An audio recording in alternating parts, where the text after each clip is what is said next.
नमस्कार बच्चों। बीए प्रथम वर्ष की क्लास में रघुवंशम का हम अध्ययन कर रहे थे। रघुवंशम में हमने देखा था कि किस प्रकार से राजा दिलीप नंदिनी की सेवा में लग जाते हैं और वो नंदिनी को अपनी पूरी तरह से उसकी सेवा शुश्रूषा में लग करके जो हैं किस प्रकार से वन में उसको चराने के लिए लेकर के जाते हैं। और जब वो चराने के लिए लेकर के जाते हैं तब वो अपनी पत्नी सुदक्षिणा को भी वापस भेज देते हैं और उसके साथ ही वो है जो अपने जो अन्य सेवक गण थे उन सबको भी वापस भेज देते हैं और अकेले ही नंदिनी को वन में चराने के लिए ले जा रहे हैं। जैसे जैसे नंदिनी कर रही है वो अगर पानी पीने के लिए रुकती है तो वो भी रुक जाते हैं। वो कभी उसको खुजली महसूस होती है तो उसको खुजलाने लगते हैं, उसके बैठने पर वो भी बैठ जाते हैं। इस प्रकार के वर्णन हमने पहले पढ़ा था। अब इस श्लोक में अगर हम देखेंगे तो उनके वन में किस प्रकार से जब वो वन में घूम रहे हैं, उसको चरा रहे हैं जंगल में, तब उस जंगल में किस प्रकार की चीजें हो रही है। देखो, विसृष्ट पार्श्व अनुचरस्य तस्य पार्श्व द्रुमा पार्श्वभृता समस्य उदीर्यमासु इव उन्मादान आलोक शब्दाम वैसाम विरावे।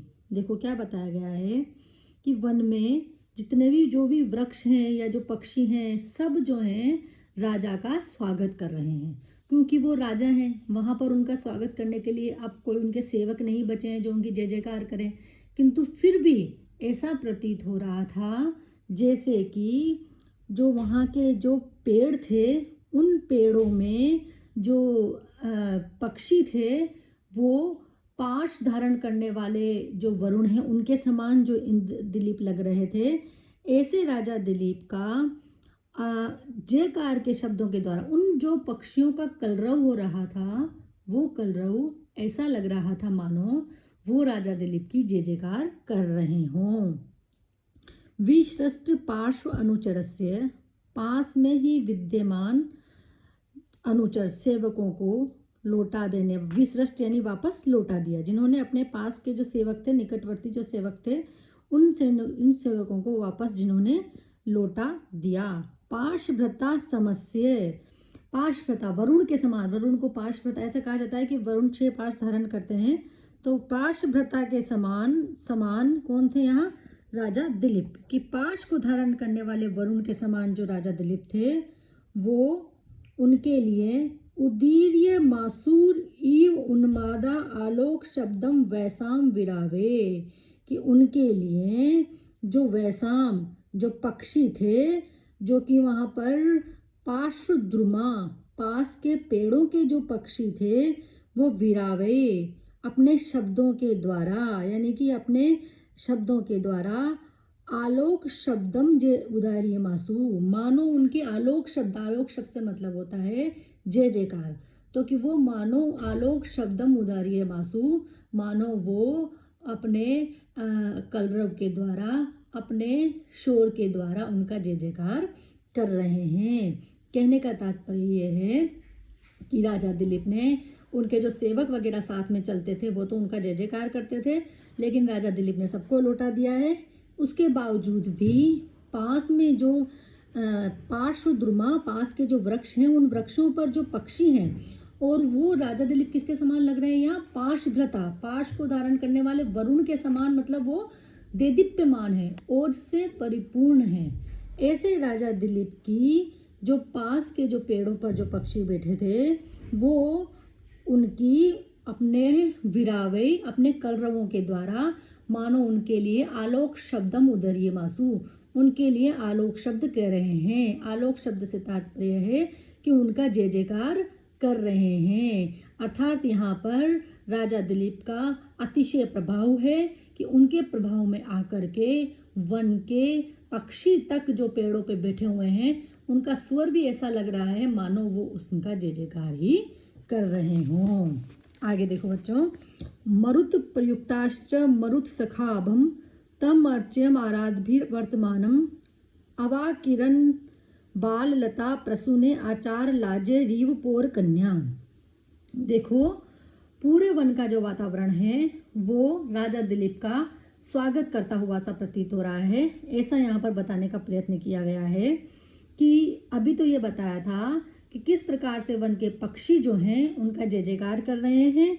अब ये बता रहे हैं कि वहाँ पर जो पेड़ थे, पास में जो पेड़ थे, वो पेड़ क्या कर रहे हैं कि हवा के द्वारा उनकी जो लताएं हैं वो हिल रही है, और हिलने के कारण पास में ही विद्यमान जो राजा दिलीप हैं, जो कि मरुत सखा अभम, यानी कि मरुत हवा से हिल रही है, और मरुत के सखा कौन माने गए हैं? अग्नि। तो अग्नि की आभा के समान कौन थे? राजा दिलीप। राजा दिलीप किसके समान थे? अग्नि की आभा। मरुत सखा यानी अग्नि, अग्नि की आभम, आभा के समान यानी देदीप्यमान, वही बात, अग्नि के समान देदीप्यमान। अग्नि के समान जो देदीप्यमान राजा दिलीप थे, उनकी पूजा अर्चना कर रहे थे। जैसे कि शहर में क्या होता था कि कन्याएं जो है, जब राजा निकलते थे तो कन्याएं खील आदि बिखेर करके जो हैं राजा की, धान आदि बिखेर करके फेंक करके राजा का स्वागत करती थी।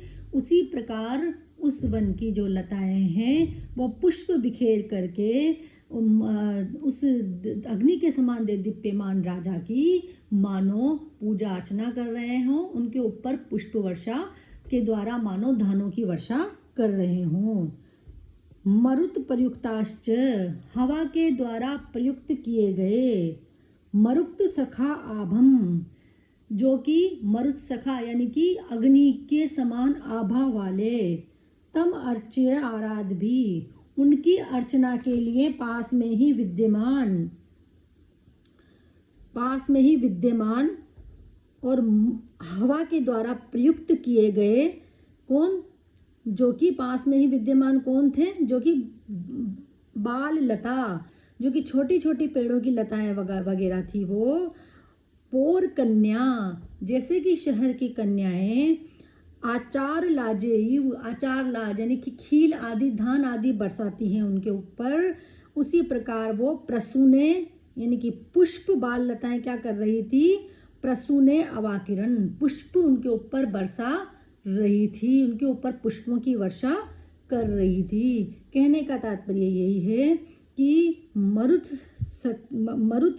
हवा के द्वारा प्रयुक्त किए गए, और हवा और अग्नि के जो मित्र थे उनकी जो पूजा अर्चना है वो कौन कर रही थी? उनकी पूजा अर्चना बाल लताएं कर रही थी।